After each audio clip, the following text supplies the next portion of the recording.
hello everyone welcome to my mini blog सका सका उठी मु फर्स्ट ब्रश कर देथली देन एटी फ्रेश होके खाई देथली किछटा अंगुर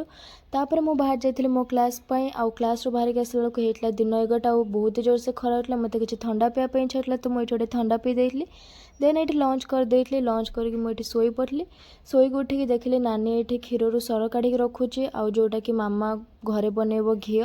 तापर एठी रात आमर किसी खायापी इच्छा होनला कहीं जानचनी बहुत जोर से गरम होची आमर एठी फ्रिज गोटे बेल थिला तो समस्ते कहले हाँ बेलपणा कर पीदेवा तो ये बेलपणार प्रिपरेशन आरंभ हो नानी बेलपणा बनाऊला ता भितर मामा ये आंब काटुला जोटा कि मुझे पूर्व मिनी ब्लॉग रे कहते कि आउ गोटे थर आंब रे मीठा खटा हम ता भितर ये बसती मो नानी बसला मु पूरा सुना पिला होगी बसती बट सी आगे युद्ध आरंभ करला मो पर आंब कोईली पकईकी आ मु तो छाड़ा पिला नुहे मु भी उपरक सेमती 10 बटा आंब कोईली पकईकी पूरा सिझे देती